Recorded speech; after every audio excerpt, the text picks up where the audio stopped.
Si le podcast du saut à ski et du combiné nordique. Bonjour à tous, bienvenue. C'est le quatrième épisode de ce podcast. Et pour cet épisode, on va malheureusement pas parler de combiné nordique ou très très peu, parce qu'il n'y avait qu'une coupe continentale. Mais on va parler de saut à ski. Et avec moi, j'ai Géox 120 Romain, comme toutes les semaines. Bonsoir à tous, merci Will. Et effectivement, très content de vous retrouver pour ce quatrième épisode de TSI. Du coup, quatrième épisode, ce week-end, c'était Titizé-Neustadt. Et quand je dis on était à Titizé, en fait, tu étais à Titizé. Et oui, j'ai profité de ma proximité géographique pour aller au tremplin vendredi et samedi et profiter pour la première fois depuis le Covid. Et c'est vrai que ça fait plaisir de retrouver les tremplins, de retrouver l'ambiance allemande, hein. TSI, le nom du podcast, ça vient aussi de là. Et c'est vrai que voilà quoi, on trouve, les polonais, l'ambiance, bratwurst, saucisse, voilà, c'est chouette quoi, ça fait plaisir. Et puis, tu as chaussé les pneus neige parce que c'est le deuxième jour hein, que tu as eu plus de neige, c'est ça?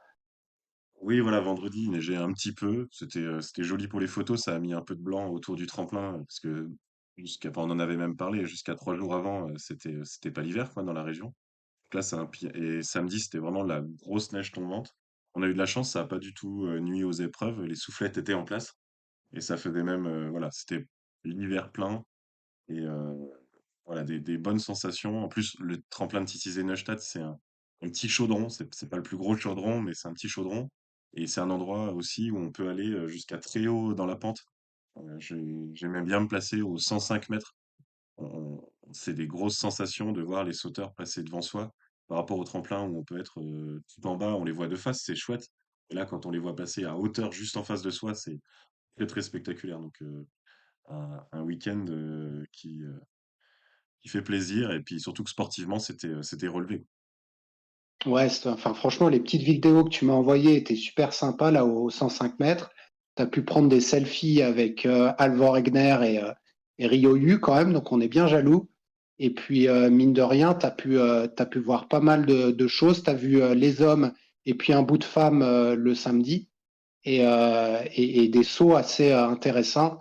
Et notamment, on va rentrer dans le vif du sujet si tu le veux bien. On va parler de la star du week-end, je dirais. Pour toi, c'est qui a étincelé ce week-end en Allemagne? Je pense que je te surprends pas si je te parle de David Koubaki. J'arrive au Non. tremplin vendredi, qualification, je me place aux 105 mètres, je vois 30 sauteurs passer allez, 1 ou 2 mètres au-dessus de la neige et puis le dernier il passe 1,50 m plus haut. Enfin voilà, c'était à l'image du week-end, c'était le sauteur dominant. Il était tellement haut et puis, bah, du coup, en volant bien, donc la hauteur plus voler bien, il s'est cratérisé quasiment à chaque fois. Je crois. Toi, tu as peut-être les stats, le nombre de sauts à 140 mètres sur le week-end, mais c'est assez Bah, incroyable, quoi. ouais, en gros, moi, sur mes stats, il te fait 3 mètres de mieux que Granerud et Lanisec. Et à chaque fois, t'as le saut à 144 mètres le vendredi, là, et le deuxième jour, il écrase tout le monde, il gagne toutes les manches, enfin, il gagne la qualif, la première et la deuxième manche. Et du coup, moi, je suis tout à fait d'accord avec toi que on a vu quasiment que lui tout le week-end. Après, si on peut être un peu taquin, on peut dire que il a gagné quasiment toutes les manches du week-end, mais Lanisek et lui, ils ont pris le même nombre de points sur le week-end. C'est Ouais, c'est Lanisek vrai. quand même qui gagne vendredi et j'avais vu passer la stat, que l'ANISEC a gagné aucune manche du week-end. C'est juste vendredi, il fait genre 2 et 3 de chaque manche, alors que Koubaki a un léger coup de mou en deuxième, et ça fait qu'il gagne pas. Et mine de rien, comptablement parlant, l'ANISEC prend autant de points que Koubaki, une première, une deuxième place. Mais ça reste Bah, Koubaki, le meilleur sauteur du week-end. ouais, t'as raison, parce que vendredi, il fait 2 et 2. Et il profite en fait que Koubaki avait entre guillemets raté sa première manche puisqu'il termine cinquième. Et donc lui, dans la régularité, il lui passe devant. Et du coup, bah, Lanisek, comme Koubaki, c'est 4 podiums tous les deux depuis le début de la saison. Sauf que Lanisek, lui, c'est vraiment cette saison qui commence à vraiment les empiler, quoi. 2 victoires cette saison, 4 podiums, du coup 3 victoires en carrière et 17 podiums. Et Koubaki, lui, 3 victoires cette saison et 4 podiums. Anisek, c'était sa première victoire en dehors de Ruka. Exactement. Ouais, c'est vrai, on avait dit à Ruka que la semaine dernière qu'il avait gagné et que c'était sa deuxième et que c'était la deuxième à Ruka. Donc c'est un peu, je crois, je te disais ça au deuxième ou au premier épisode, il est vraiment passé, il a passé un niveau. Et d'ailleurs, je regardais un peu les sauts les mieux notés depuis le début de saison. Et je crois que sur les 10 sauts, on a 8 de l'Anisec, quoi.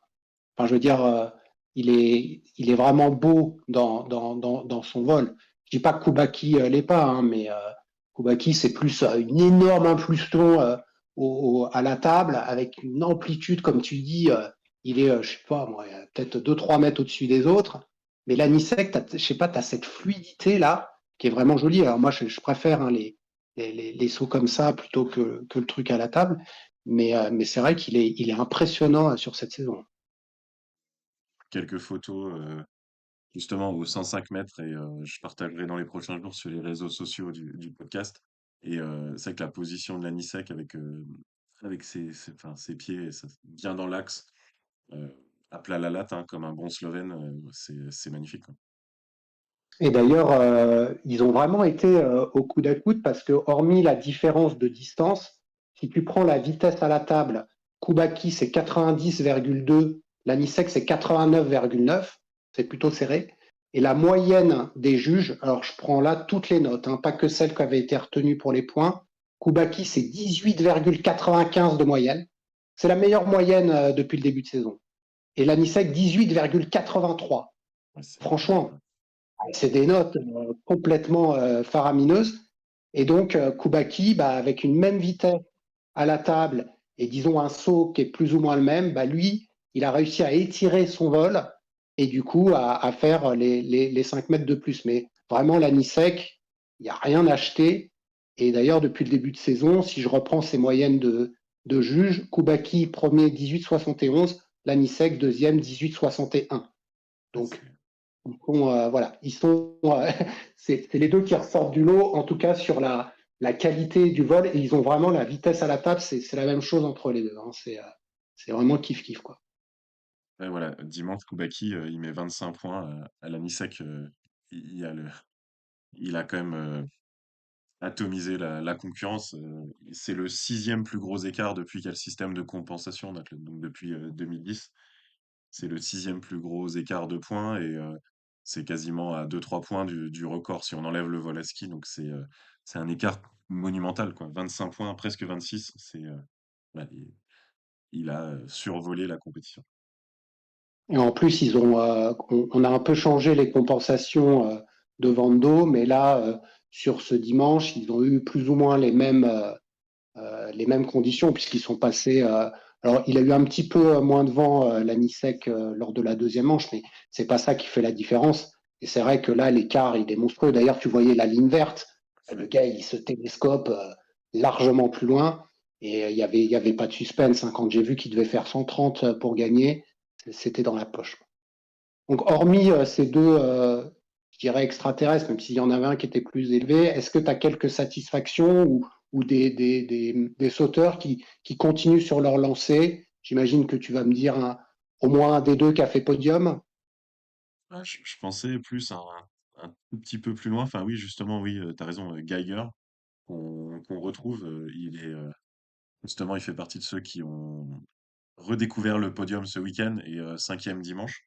Donc je le mets dans les satisfactions parce que il était au-delà de la 20e place du général après Aruka.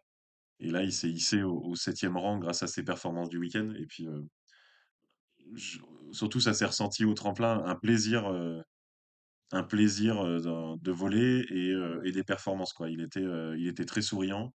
Voilà, on a l'impression qu'il s'est remis sur le droit chemin. Donc, je le mets dans les satisfactions. Et toi, Ouais, Geiger, bah, juste pour finir sur Geiger, je suis tout à fait d'accord avec toi. Bah, déjà, c'est le premier podium allemand de l'année, c'est chez eux. On sent, avec, comme tu dis, le tsi du tremplin, là, on s'approche de la tournée, là, elle commence on la sent, là, qu'elle arrive. Et Geiger, c'est la troisième meilleure note de style Donc derrière les deux, lui, il fait 18,53. Et à la table, pareil que les autres, 90,1. Franchement, les vitesses à la table des meilleurs ont été à peu près les mêmes. Moi, je trouve que Geiger, il avait déjà un peu progressé la semaine dernière. Là, il a encore passé et ça y est, là, il s'y met. Je pense que Wisla, il était pas prêt. Et là, ça y est, on le retrouve, tu vois, comme tu disais, troisième et cinquième. Pour moi, et je pense pas, je veux dire, on va le mettre à chaque fois en satisfaction parce que il est tellement régulier, mais Stéphane Kraft, on ne peut pas dire qu'on n'est pas satisfait. Alors, il fait encore podium, il fait lui aussi, je crois, non, lui, il fait troisième et huitième, donc il a raté un des 2 jours, mais c'est son quatrième podium de la saison, du coup, il a autant de podiums que Lanisek et Koubaki. Mais moins de victoires, puisqu'il n'en a pas. Et donc, il est un tout petit peu décroché, mais au classement, il s'accroche à cette troisième place et il a créé un peu cet écart avec Granerud, qui lui a fait 2 fois cinquième. Mais voilà, c'est ça, on voit quand même voilà, il y a quand même une hiérarchie qui s'est. En seulement 6 épreuves, il y a une hiérarchie qui s'est bien dessinée, quoi. Foubaki Lanisek pour jouer devant, Kraft Granerud un deuxième plan, Zila un peu tout seul dans son monde vers la cinquième place. Et derrière Zila, il y a 100 points d'écart quasiment pour le sixième, Pletner. Donc voilà, le globe, enfin, il y aura pas de surprise certainement. Il y aura pas, par exemple, le dixième du général aujourd'hui, il est déjà à 350 points de Koubaki. Il joue déjà plus le globe, quoi. On a déjà les protagonistes pour le globe de cristal. Bah, clairement, c'est vrai que bon, moi je mise encore sur Granerud, hein. Moi, je pense que malgré tout ce qu'on dit, intrinsèquement, je le trouve tellement fort. Et lui, tu vois, tu le mets en deuxième plan, moi je le mets au premier plan avec Koubaki, Lanisek et même Kraft, hein. Les quatre, pour moi, c'est vraiment un mouchoir de poche. Et après, tu as un écart. Et là, j'en mets quatre pour l'instant. Je mets Joie, je mets Geiger, je mets Fettner, et puis je mets Lindvik. Mais bon, vu ce qu'il a fait sur ce tremplin-là, on va dire que c'était. Voilà, il n'aime pas ce tremplin. Je ne sais pas si l'année dernière c'était la même chose, mais là, clairement, Lindvik, il a perdu pas mal de points et du coup, il est bah ouais, dixième déjà et il commence à les laisser filer, quoi. Ouais, justement, tu viens de citer, 2 que j'ai rangés dans la catégorie déception du week-end, alors à des degrés différents. Granerud, je le mets en déception par rapport à la bataille, pour le globe parce que 2 5e places, 90 points, il perd, 90 points sur les 2 de tête, sur le week-end et puis, surtout l'impression alors c'était très, très beau à voir en l'air aussi, bon toujours avec ce décalage, sur la droite, mais il y avait un saut sur 2 qui clochait, quoi. Il il a il a il a le potentiel pour être avec les autres, mais il manque un petit truc. Et Lindvik, double zéro quand même, 32e, 35e, pour un protagoniste tout devant, champion olympique, il y a un truc qui cloche, quoi. Moi, Granerud, je vais pas être d'accord avec toi parce que franchement, tu lui enlèves les 2 sauts qu'il a ratés, c'est les 2 sauts de la deuxième manche. Il a raté, alors surtout le saut dimanche, mais il a pas mal raté aussi celui de vendredi puisqu'il fait, il fait une dégringolade. Mais hormis ça, déjà au mixte, il saute mieux que Koubaki, hein, en mix, hein. Donc, il a quand même cette régularité et oui, il n'a pas gagné et 2 fois cinquième. Je suis d'accord avec toi pour la bataille pour le globe, mais clairement, enfin, je veux dire, à chaque fois qu'il va sauter, tu te dis, le mec, il peut se terminer sur le parking. Par contre, Ginvik, déception, ça, je suis entièrement d'accord avec toi, là, pas de point, c'est pas possible. Et puis après, moi, donc, j'avais forcément pas mis Granerud, moi, j'avais mis Naoki Nakamura parce que, voilà, le gars, il fait podium la semaine dernière, et puis là, bon, je sais pas, est-ce qu'il nous a 19 et marqué des 26, points? ouais. Ouais, 19 et 26. Les petits Ouais, points. mais tu vois, voilà, je me suis dit, alors, est-ce qu'on avait découvert le Naoki et puis là, il est rentré un peu dans le rang. Donc, moi, pour moi, c'est une des déceptions. Mais bon, c'est pas le seul à être rentré dans le rang, hein. Giovanni Bressadola, il est aussi rentré dans le rang. Oui, Et ça, c'était un peu les deux petites révélations qu'on avait eues sur les 2 premiers week-ends. Donc, exactement. comme tu dis, ça se nivelle. Et là, on commence à voir ceux qui vont rentrer pour la tournée, hein. Et Tchofénig aussi, en troisième déception, qui est très loin de la tête après avoir joué top 10 les 2 premiers week-ends. Ouais, exactement. Et au contraire, on voit un gars comme Ebok, un gars comme Johansson, qui commencent à montrer le bout de leur nez et qui sont, voilà, ce deuxième rideau là, ceux qui sont pour l'instant, à mon point de vue, aux alentours de la neuvième, douzième place là, avec Hassan Bichler, à la rigueur avec Zach. Je te parle en niveau intrinsèque. Et puis, on a vu un mini renouveau de Camille. Je l'ai pas trouvé. Enfin, j'ai trouvé que c'était son meilleur week-end. Je sais pas ce que tu en as pensé. Bah, surtout dimanche. Je crois pas qu'il soit par équipe mixte. Non, il était pas. Il y avait Zoua et Koubaki. Bon, Ouais. c'est vrai que c'était particulier. Son zéro de vendredi, c'était particulier parce qu'en milieu de manche, le vent est passé de dos et il y a eu vraiment une grosse catastrophe. On voit Prevetch aussi. Enfin, tous les gens là autour de la 20, 25e place du général, ils se sont pas qualifiés. Wellinger, Earl, Aschenwald, Bressadola. Donc, on peut pas trop lui incriminer, lui donner la faute. Et c'est vrai qu'il saute Mhm. bien. Et c'est amusant parce que moi, j'avais pensé à parler de Pavel Vasek, aussi un Polonais, qui fait 14 et 11. Donc, on a une très très belle équipe polonaise, quoi.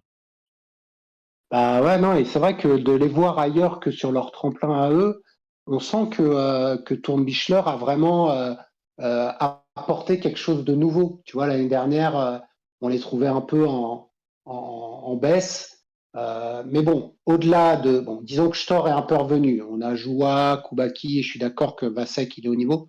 Par contre, les deux autres, là, Pilch et Volny, je pense qu'il va falloir les sortir, hein. Parce que malheureusement, il y en a tellement qui peuvent monter en équipe polonaise. Quand on parlera de la Coupe continentale, il y a Abdas qui a encore fait une belle performance. Et là, pour moi, ils n'ont pas assez montré, quoi.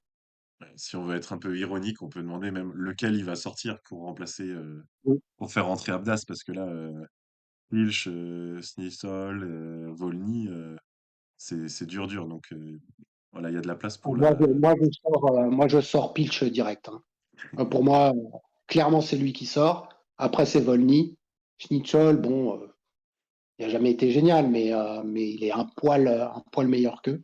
Mais c'est vrai que faut voir. Après, je crois que le coach a confirmé qu'ils iraient à Engelberg. Donc là, c'est l'histoire de la Coupe Conti et il reprend les mêmes aussi à la Coupe Conti. Oui, Du coup, on se dira Engelberg. ils font, pour la petite anecdote, ils font team building cette semaine, ils repartent pas en Pologne. Ils font team building entre Titisee et Engelberg, c'est juste à côté. Ils Mhm. vont en Suisse et ils vont faire du curling et ils vont faire des activités ensemble. Donc ça fait partie du nouveau management de Tourne Bichler. Donc pourquoi pas, hein. Ouais, non. Et puis, un qu'on avait un peu critiqué la semaine dernière, mais qui est un peu revenu, c'est Kobayashi. Alors, il n'est pas encore à son niveau de l'année dernière, loin de là, mais on a revu un peu un mini retour. Donc, à voir, il faut consolider à Engelberg et puis lui, peut-être qu'à la tournée, tout d'un coup, il va retrouver son niveau. Moi, je ne suis pas encore convaincu, mais il faudra voir, quoi. Ouais, j'ose toujours pas me prononcer, quoi. C'est pas mal, hein. Il est revenu aux portes du top 10, donc il y a du mieux par rapport à Haruka, à suivre. Sinon, dans les bonnes satisfactions, on peut noter le nouvel Autrichien, Markus Müller, je crois, qui a mis des points au moins la première des deux. Je suis pas sûr qu'il ait mis des points dimanche, mais je crois qu'il a mis des points samedi. Oui, il en a mis Peu, mais samedi, mais voilà. Il a Bon, déjà, il s'est qualifié. C'est par ouais, rapport à celui à Félix Meurthe, c'est ça? Francisco. Francisco, pardon. Il s'est qualifié, il a mis des points. Bon, c'est vrai que voilà, j'ai du mal à juger samedi, là, le changement de vent, vendredi, pardon. C'était très rageant au tremplin. Ça sautait bien, tout le monde allait à plus de 130 et tout. Et puis d'un coup, le vent qui passe de dos, enfin, qui s'arrête complètement. J'ai pris des vidéos, les fanions, ils étaient verticaux, comme s'ils étaient gelés, quoi. C'est pas tout le temps qu'on voit ça. Et Mhm. le jury, il réagit pas, quoi. Enfin, le jury, il baissera toujours la plateforme. Par contre, la remontée, on dirait que c'est interdit dans le dogme. Donc, il y a une Je qu'on crois a en qu'il profité, quoi. ouais, il l'avait remonté, je sais plus, au début de deuxième manche. il l'avait remonté pour les premiers sauteurs parce que ceux de la première manche avaient été, comme tu le dis, désavantagés. Et du coup, il l'a remonté à la deuxième manche pour que ceux qui étaient au début puissent être à peu près au même niveau, quoi. Mais bon, c'est très très rare, hein, comme tu dis, qu'il monte la barre. En cours de manche, ouais. Et du coup, ça fait des nouveaux meilleurs résultats en carrière pour ceux qui étaient un peu en début de start list, là. Ipsioglu, 24e. Egli, je sais que tu le suis beaucoup, 11e. Il y a Sundal qui a fait le meilleur résultat. Alors, il avait déjà fait 18e à Visla, il refait 18e. Donc lui, c'est pareil. Müller, ça doit être son meilleur résultat, je pense. Pas Ouais, je sûr pense de que. l'avoir vu dans les points. Euh, mais c'est vrai qu'ils en ont profité, hein, tous ces gens-là, notamment le Turc, parce que il termine, comme tu dis, 24, mais je crois que après la première manche, il était beaucoup plus haut, hein. Oui, voilà, c'est ça. Il y a vraiment eu, il y a eu deux manches dans la manche, quoi. Et, Mm. bah, bon, ça arrive souvent, hein, mais en y étant, ça sautait aux yeux. Donc voilà, alors on va faire une transition avec le par équipe mixte, donc qui a eu lieu le samedi, donc par équipe mixte qui consistait avec deux sauteurs masculins qui d'ailleurs pour l'ensemble des nations avaient été plus ou moins les deux meilleurs sauteurs du vendredi, et puis deux sauteuses féminines qui ont été mises sur la liste de départ. Et là encore, il n'y avait pas trop de surprises. Alors, il n'y avait pas encore eu la compétition individuelle, mais il y avait eu des entraînements. Et donc, il y a les deux meilleures sauteuses. Donc, toi, tu étais sur place, le temps était un peu plus maussade, il y avait plus de neige. Euh, Moi, j'ai préféré en tout cas ce concours mixte-là à celui des Jeux Olympiques, par exemple, puisque on a vu un truc complètement fou avec des disqualifications. Et là, clairement, on a eu un duel entre l'Autriche, l'Allemagne et la Norvège. Oui, ouais, vraiment très sympa là, ce concept de par équipe mixte. Ça donnait des belles images de joie. Je pense que ça a été vu aussi à la télé. Euh, Dans la cabane en haut quand ça sautait, les équipes en bas. Enfin, il y avait une ambiance légère en fait. Je pense qu'aussi ça a un petit peu moins d'importance pour les sauteurs en termes de points, de choses comme ça. Donc ils sont plus détendus et vraiment c'est plaisant et sportivement parlant. Moi j'aime beaucoup parce que ça fait ok bon, on retrouve un peu toujours les mêmes équipes, mais ça ouvre des portes à d'autres équipes, par exemple l'Italie. Ouais, l'Italie, et au contraire, s'en enferme à la Pologne, parce que c'est vrai que aujourd'hui, l'accent n'est pas du tout mis sur le saut à ski féminin, et ce qui fait que bah, t'as beau avoir Koubaki et Joua qui sont d'excellents sauteurs, ça compense pas les filles qui sont un peu plus faibles, et ce qui fait que la Pologne a terminé derrière l'Italie et derrière le Japon, et l'Italie à un moment était même devant le Japon. Oui, voilà, c'est ça. Mais du coup, ça change un peu. Alors, ouais, les Polonais, malheureusement, c'est l'équipe la plus pénalisée par le niveau des sauteuses. Là, les Polonais, il va falloir qu'ils fassent quelque chose pour leur équipe féminine. Quand tu vois les moyens pour les hommes, il va falloir que ça se renforce un peu. Là, il y a Nicole Konderla qui marque des points en Coupe du Monde, mais là, l'autre femme, c'est Rajda. Elle est très très très loin du compte. Elle perd en moyenne 60 points sur la tête par saut. Donc c'est rédhibitoire, quoi. Ouais, et puis même Nicole Conderla, c'est pas quelqu'un qui est au niveau du top 30. Donc, on a vraiment un écart. Je veux dire, c'est deux sauteuses qui se qualifient très rarement, voire jamais pour les deuxièmes manches. Et c'est fou, comme tu dis, d'avoir un pays qui adore le saut à ski et qui a des moyens faramineux pour nous sortir un nombre incalculable de sauteurs masculins, ne pas pouvoir mettre une seule fille dans le top 30 et donc pénaliser l'équipe mixte qui, du coup, limite, cette place-là, elle peut pas beaucoup faire mieux, quoi. Oui, c'est ça, Konderla. Alors elle perd que 30 points sur la tête, mais à L2, elles perdent presque 200 points en fait sur la tête. Voilà, la Pologne est bloquée par ça. Voilà, après, on, on aurait pu penser souvent le Japon était favori des par équipes mixtes. Pour le coup, grâce à une grande homogénéité, mais alors là, cette année, ça le fait pas. il y a pas de dynamique, ni chez les hommes ni chez les femmes, donc ça a fait une cinquième place moyenne, quoi. Ouais, bah, comme on l'a dit, hein, Nakamura, c'était pas trop un tremplin pour lui.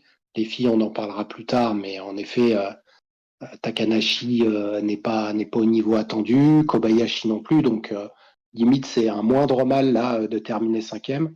Moi, la surprise, c'est la Slovénie. Je les attendais beaucoup plus haut parce que Timi Zajc avait été bon aux entraînements et même bon au global. Les deux filles, ben, quand tu as trois dans le top 10 là, avec Bogatash, Krishna et Klinec, je sais plus lesquels il a pris, mais tu dois l'avoir Il a là. pris Krishna et Kinech, et d'ailleurs Bon, il c'est aurait que pu prendre Bogatash. ouais. Donc les Slovènes, c'est un peu décevant. Il y a Anzela Nisek qu'on vient de tarir d'éloge. Donc c'est voilà, ça c'est une équipe qui aurait dû se battre pour le podium et ils n'ont jamais été dans le coup. Par contre, les autres, elles ont inversé. L'Allemagne était en tête pendant un long moment, puis ensuite l'Autriche a pris la tête. Et l'Autriche, je pense que la victoire, elle est vraiment sur cette cohésion d'équipe où on n'est pas sur les meilleurs ni les meilleurs hommes ni les meilleures femmes, mais le global fait qu'on a une équipe qui est difficilement battable. Oui, c'est ça, c'était ce que je me suis noté, c'est la seule équipe sans point faible. Ils étaient tous devant. Aibok était très bon ce week-end et ça a aidé. Et même Kramer, elle fait ses meilleurs sauts du week-end. Elle était meilleure qu'en individuel. Donc quand il saute tous les bon, Kinkelnig, on n'en parle pas, était maillot jaune à ce moment-là. Et Kraft, voilà, on a dit ce qu'on avait à en dire. Donc c'était l'équipe la plus dense et forcément par équipe, ça paye parce que pour revenir aux Slovènes, souvent dans les par équipes mixtes, ce sont les femmes qui portent la Slovénie et qui leur font gagner des places avec des hommes solides et des femmes tout devant.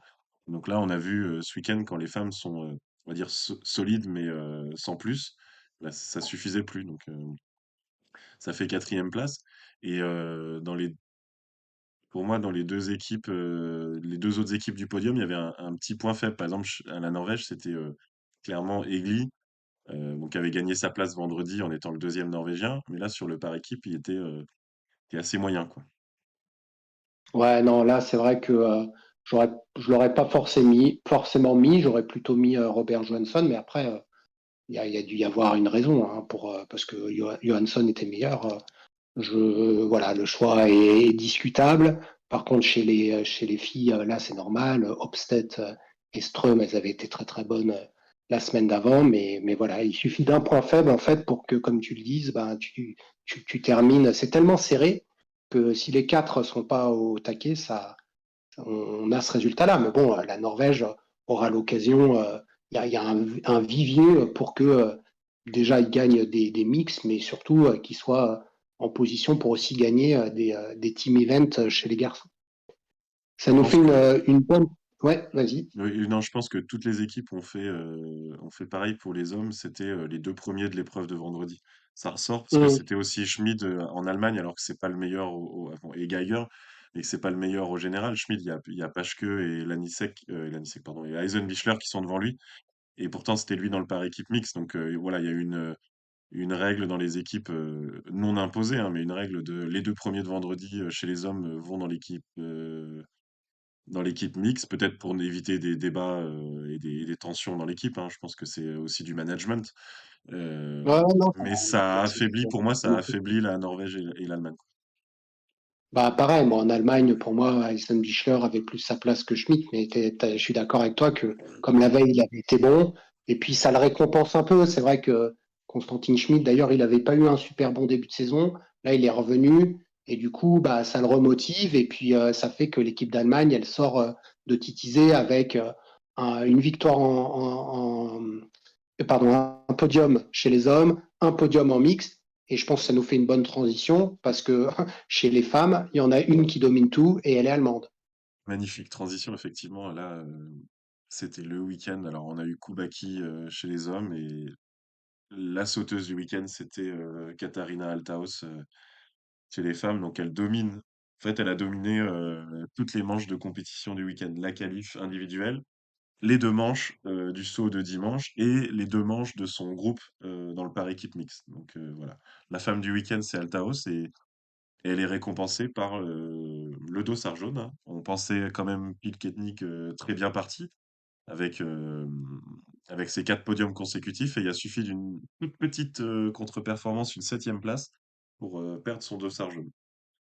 Ouais, c'est ça. En fait, les deux sont vraiment à égalité, je dirais, depuis le début de l'année en termes de performance.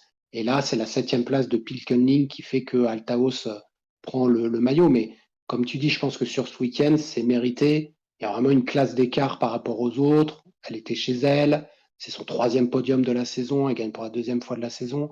Et c'est vrai que on sent que elle dominait, les sauts étaient vraiment beaux, hein. Je veux dire, elle avait des 18 et demi, elle a fait des sauts à plus de 130 mètres, je crois les deux fois que ça doit être la seule sur le concours. C'est sa deuxième victoire consécutive, donc elle est clairement en pleine bourre. Et je crois que pour les femmes, bah, il y aura par contre un gap assez long avant la prochaine épreuve qui sera le Sylvester Tournament, donc l'équivalent de la tournée des quatre tremplins. Et pour elle, de gagner la première tournée des quatre tremplins, même si c'est pas dans c'est pas en Allemagne en l'occurrence, mais ça, c'est son objectif. Et pour moi, elle a le vent en poupe. Le Sylvester Tour à Villars et Ljubno au moment des fêtes là, de fin d'année. Sur des petits tremplins, on verra si ça change quelque chose. Mais bon, Altaos, elle gagne sur le petit tremplin à Lillehammer, donc on ne s'inquiète pas trop pour elle, surtout que techniquement, c'est comme si elle avait un peu de distance en plus grâce à ses beaux télémarques. Donc, puis elle est radieuse, quoi. Ça se voit à la télé, ça s'est vu au tremplin. Elle exprime beaucoup de joie, donc c'est une sauteuse intéressante. Et tu vois, dans le classement général, on a Opset, donc on a Altaos, Pilkennig à 4 points et Opset à 13 points. Donc on a vraiment trois sauteuses dans un mouchoir de poche. Donc c'est extrêmement serré parce que Opset, elle fait quand même encore deuxième. Elle fait encore deuxième ce dimanche après avoir gagné la dernière épreuve de Lillehammer. Donc voilà, elles sont trois devant à la bagarre. Si je me trompe pas, c'est les trois qui ont gagné cette saison. Ouais, Euh, c'est ça. Après, Upset, comme elle a gagné deux concours, je dirais qu'elle bénéficie aussi de deux gros points, mais je la mets pour l'instant un cran en dessous. Sur la durée, je pense qu'elle est pour l'instant moins forte que Altaos et Pilkening. Maintenant, elle mérite sa troisième place du classement général. C'est son troisième podium de la saison et elle est en forme. Pour moi, là, après Altaos, c'est Bogatash que j'ai trouvé vraiment forte ce week-end. Elle ouvre le compteur des podiums pour la Slovénie. Donc c'est un peu comme l'Allemagne chez les hommes. Les Slovènes chez les femmes, qui pourtant est probablement la meilleure nation, n'avaient pas eu de podium. Et donc Bogataj fait le premier podium pour la Slovénie, son 14e en carrière. Et là encore, on est sur une montée en puissance avant un grand événement. Et on sait que Bogataj, elle a la capacité pour aller chercher la victoire sur le Sylvester Tour. oui, elle répare une anomalie, quoi. Quatre épreuves sans podium slovène, c'était ça la normale. Et donc bah, ça fait du bien pour elle et pour l'équipe, je pense. Ça va les lancer. Alors c'est amusant parce que c'est elle qui n'était pas dans le par équipe mixte parce qu'à ce moment-là, elle était un petit peu moins bonne que ses collègues, mais c'est elle qui fait le premier podium slovène. Donc effectivement, je pense aussi qu'il y a une montée en puissance, donc on s'inquiète pas trop pour elle. Nika Krisnar qui continue ses top 10, alors pas de podium, mais je crois Non, que c'est mais elle son est super régulière, hein. Super quat- régulière, elle. 86e top 10 consécutif, je crois. Si mes Ouais, stats sont bonnes, ouais, celles que j'ai entendues, donc c'est phénoménal. Et ouais. on a une quatrième dimanche qui avait été aussi quatrième à Lillehammer, là c'est Abigail Strait, la Canadienne. Donc elle confirme sa place haut dans le top 10 et que le podium va finir par tomber. Ah ouais, carrément, moi, je l'ai trouvée vraiment forte ce week-end. Abigail Strait, elle le méritait, ce podium. Elle a vraiment pas été loin. Et je pense que c'est, comme tu dis, hein, une question de quelques semaines. Alors, peut-être pas à la tournée, parce que si les meilleurs haussent le cran, elle est quand même un cran en dessous, mais ça va tomber dans l'année. Et c'est vraiment une belle satisfaction, comme l'a été pour moi Célina Freitag, que je trouve là aussi costaud. Elle est en train de monter en puissance. Donc, on a toutes ces filles-là qui commencent à se resserrer. On l'avait déjà dit, hein, qu'il y avait vraiment là, un combat. On a en plus des filles qui normalement sont un peu meilleures, comme moi, Marita Kramer, que j'ai trouvé moins bonne ce week-end, ou Sarah Takanashi. Oui, Kramer, bah, même constat que le week-end dernier, elle est en freinage en vol. Et d'ailleurs, elle en parle en interview. Elle parlait de problèmes dans sa prise d'élan. Alors ça, c'est, moi, j'arrive pas à le voir à l'œil nu. Peut-être des pros le voient. Et c'est vrai qu'en vol, elle est vraiment en freinage, quoi. Là, pour le coup, il n'y a pas besoin d'être spécialiste pour le voir. Et bon, Takanashi, bah, pour le coup, c'est cohérent avec ses sauts précédents, quoi. À la limite, au moins, il n'y a pas de dégringolade. Elle reste autour de cette 15e place, quoi. Ouais, par contre, elle s'est pris de ses notes là. C'est des 15, c'est des 15 et demi. C'est vraiment pas génial. Elle peut pas être contente de son week-end. Et là, par contre, moi, je m'inquiète un petit peu parce que je la vois pas du tout même faire un podium, quoi. Je veux dire, elle est niveau top 10, mais elle n'arrive pas à rentrer dans le top 5. Et c'est vrai qu'on l'attendait pas là. Au contraire des deux Françaises. Alors, il y en a une qui a été meilleure que l'autre sur ce tremplin. C'est Joséphine Panier, qui était septième après la première manche, qui a terminé dixième, qui est ce niveau-là entre la dixième et quinzième place, euh, qui pourra peut-être aspirer à, en tout cas, un top 10, peut-être un top 5 sur un des tremplins, mais elle préfère des plus grands tremplins. Hein. Donc, c'est peut-être pas à Villars et à Lugno qu'elle va vraiment faire ses meilleures perfs. Bon, et c'est vrai que dimanche, elle saute bien, voilà, encore 10e, mais il y a presque un poil de frustration parce qu'elle était 7e de la première manche et on sentait qu'elle était bien. Elle a un petit peu reculé en deuxième manche, donc bon, ça reste, euh, ça reste bien, mais on commence à être exigeant et espérer peut-être encore un peu plus s'approcher du top 5. Et, voilà, on se dit que peut-être un peu une trajectoire à la Abigail Strait, quoi. Avoir un fond, elle a un niveau là qui assure d'être tout près du top 10 à toutes les épreuves et puis que pouvoir pousser, s'approcher du top 5. Ouais, c'est comme Julia Claire, elle avait fait sa meilleure performance la semaine dernière. Là, elle termine à une honorable 17e place, ce qui est son niveau. Et pourtant, on était un poil déçus.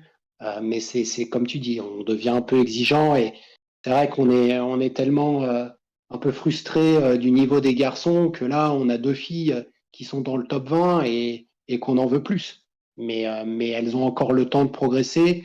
Et c'est vrai qu'il n'y a pas encore eu de loupé. Donc elles sont là et il y aura un week-end où ça ira encore mieux. Et clairement, ça a été encore un week-end tout à fait correct, sachant qu'elles n'ont pas sauté le samedi au mix, donc elles ont eu moins de sauts que les autres. Donc voilà, elles avaient moins étraîné le tremplin que des filles. Bon, c'est pas le cas d'Abigail Street du coup, parce qu'il n'y avait pas d'équipe canadienne, mais il y en a qui ont sauté beaucoup plus. Et au bout d'un moment, bah, tu maîtrises un peu plus ce profil-là qui est pas qui est un profil classique de tremplin. Je veux dire, Titizé, c'est vraiment le tremplin classique de Naturel, en saut. fait, tremplin naturel adossé à la montagne. Euh, Il n'y en a pas tant que ça. Bon, on en verra encore un le week-end prochain à Engelberg, mais c'est vraiment le tremplin qui suit la montagne.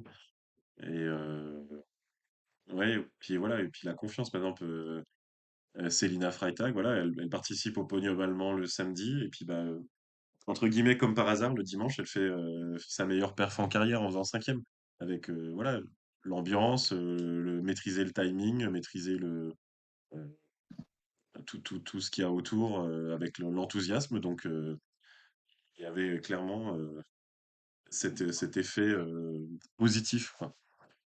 Ouais, et puis elle est vraiment montante. Elle a que 21 ans. Bon, après, elles sont toutes jeunes, hein, mais c'est vrai que Freitag, on la sent monter en puissance et ce sera une fille à surveiller au Sylvester Tour. Si tu le veux bien, on va passer à la Coupe continentale qui a redémarré ce week-end. On va en parler brièvement. Euh, on a eu, je dirais, trois concurrents qui étaient au-dessus du lot. Le premier, c'est Philippe Raimund. C'est vrai que on avait parlé de cet Allemand comme la révélation de Bisla, et là, il montre qu'il est un cran au-dessus. Lui, il y a Sondre Ringen qui est un Norvégien qui est un petit peu plus âgé. Hein. Raymond, il est né en 2000. Ringen, il est né en 1996. Ringen, il fait premier le premier jour et deuxième le deuxième jour. Et puis le troisième que je mentionnerai, c'est Benjamin Østvold, Benjamin Østvold, qui est un 2001, donc assez jeune, qui lui fait troisième et quatrième. Voilà. Donc on a eu trois sauteurs plus au-dessus du lot, deux Norvégiens chez eux, un Allemand, et les Français, je ne sais pas si tu veux nous en dire un mot, mi-figue, mi-raisin. Oui, voilà. Bah, aucun Français, donc ils étaient 5 euh, qui Alors, étaient engagés à Vickerson. t'en as quatre qui ont sauté parce que Enzo Milesi, lui, a fait le voyage mais n'a pas sauté. D'accord, merci. Et effectivement, il n'y a pas eu de point marqué avec Alessandro Baldi qui était, on va dire, dans les 30. Enfin, après la 30e place, mais on va dire dans les places entre 30 et 40. Et les autres plus loin, donc aucun point marqué. On verra si, je sais pas, j'ai pas étudié le programme s'ils vont à Ruka. Je pense qu'ils iront à Engelberg. Bah, normalement, ils vont aller à Engelberg, pas sûr qu'ils aillent à Ruka, en effet. Et il y a Funaki qui nous avait gentiment expliqué le principe. Je pense que c'est pour ça que Raymond n'est pas en équipe d'Allemagne. Il vient chercher un quota pour avoir un septième Allemand à la tournée. S'il est dans les trois premiers, donc je pense que pour le coup, lui, il sera à Ruka. S'il est dans les trois premiers du général, il offrira un quota supplémentaire qui devrait lui revenir en plus, je pense, en toute logique, pour la tournée. Donc on a cette course au quota, donc je pense là qu'il se joue les trois premières nations en général, enfin, trois premiers sauteurs, s'ils sont de nations différentes. Donc bon, il n'y a jamais de grande surprise, quoi. Il y aura Norvège, Allemagne et Autriche sur ce qu'on a vu sur le week-end. Avec peut-être Ouais, Abdas dans. voilà, faut voir ce que Abdas peut faire face à Leitner. Mais si c'est pas Leitner, c'est peut-être Egner. Donc c'est sûr que l'Autriche a plus de cartouches. Mais comme tu dis, hein, ça va être Norvège, Allemagne et puis Autriche ou Pologne. Après, Raymond, on dit qu'il devrait être en Coupe du Monde, mais s'il doit être en Coupe du Monde aujourd'hui sans le quota, il prend la place de Stefan Leye, qui a vraiment pas été mauvais, ou la place de Constantin Schmidt, dont on a parlé tout à l'heure. Donc, tu vois, c'est que l'équipe Allemagne, sans faire d'éclat, parce que Geiger est le meilleur et fait qu'un podium, il y a une hégémonie qui fait que c'est dur quand même de rentrer en équipe d'Allemagne aujourd'hui. Oui, c'est ça, d'où l'importance du septième quota, parce que pour le coup, ils ont 7 athlètes qui méritent des points. Et Ouais. moi, j'ai envie de dire, j'espère que ça sera pas Abdas, parce que je crois pas que les Polonais, enfin, on en a parlé plus tôt, quoi. Ça serait un peu du gâchis qu'il y ait 7 Polonais, parce que Abdas est dans les trois, parce que, bah, voilà, ils ont pas le cinquième, sixième, septième au niveau des points. Donc, autant offrir une chance à un septième Autrichien, un septième Norvégien et un septième Allemand, sur ce qu'on a vu depuis le début de saison. Bah, aujourd'hui, le quota, il est en Pologne, hein, donc c'est eux qui l'ont. Comme tu dis, ils ne l'utilisent pas à leur juste valeur. Hein, le quota, il est en Norvège, en Autriche et en Pologne. Donc moi, je trouverais vraiment mérité que la Pologne rende le quota à l'Allemagne. L'Autriche, en l'occurrence, ils ont toujours un gars à placer. Et Marcus Müller a prouvé que ça valait le coup. Les Slovènes, je dirais que non, parce que Domen, aujourd'hui, ne mérite pas tellement sa place en Coupe du Monde. Il faudra voir qui y a derrière. C'est qui? Il y a Jacques Mogul, là, qui a fait un résultat correct. Puis le Japon non plus. Donc voilà, tu as vraiment résumé la situation. C'est la Pologne qui doit rendre le quota à l'Allemagne. Voilà, sportivement, hein, y a pas, c'est pas subjectif, hein, on parle sportivement. Et Non, chez les non, non. femmes, on a une double victoire de Nora Mitsulstad. Et ce que je trouve intéressant, c'est la deuxième, la Sina Arnett, une Suisse, donc peut-être une Suisse bientôt en Coupe du Monde féminine. Et On l'avait pas troisième, déjà vue. Je me demande si elle n'est pas déjà venue. En tout cas, elle a fait. Son nom me dit quelque chose. Si, tu vois, elle avait participé à Lillehammer et à Wisla, mais elle est repartie en Coupe Conti. Bon, elle n'avait pas été géniale, hein. Donc, elle va pouvoir revenir. Je pense que la Suisse, c'est ça, c'est qu'il faut trouver faut faire des sauts. Là, il n'y avait pas de quoi faire une équipe mixte parce que Kylian Payer n'était pas en grande forme. C'était vraiment son retour au tremplin. Deschwanden, il saute pas mal. Dominique Peter, c'est sans plus, mais des filles suisses, je me demande si c'est pas la seule. C'est la seule qu'on voit, dans les compétitions et bon, ça reste, des podiums encourageants et pour finir, on avait, donc des coupes continentales en combiné féminin, pas de combiné masculin et les Norvégiennes à domicile, parce que ça s'est fait à Lillehammer, ont continué sur leur lancée. En fait, l'équipe de Norvège, coupe du monde, s'est engagée sur ces coupes continentales, donc on a retrouvé, bah, sans surprise, Ida Westphal Hansen en première place et Ida Maria Hagen en deuxième place. Il faut quand même noter Lena Brocard qui fait troisième sur le beau plateau de COC, donc qui était pas le plateau Coupe du Monde, mais il y avait quand même plus, il y avait Lisa Hirner par exemple, l'Autrichienne, donc c'est un beau podium qu'elle a été prendre le samedi. Elle n'a pas fait la course de fond le dimanche et c'est l'Américaine Malachinski qui prend la troisième place du podium. Très bien, bah écoute, on est bien complet. On va juste mentionner le programme de la semaine prochaine. Donc au niveau des hommes, on sera à Engelberg pour deux concours. Ouais, c'est ça, deux qualifs, deux concours, donc week-end classique. En Coupe Conti, on en a parlé, on sera à Ruka pour les hommes. En Coupe Alpen, on sera à Seefeld. Trois concours pour le début de. Non, pardon, deux concours pour le début de la Coupe Alpen. En Coupe FIS, on sera à Notoden.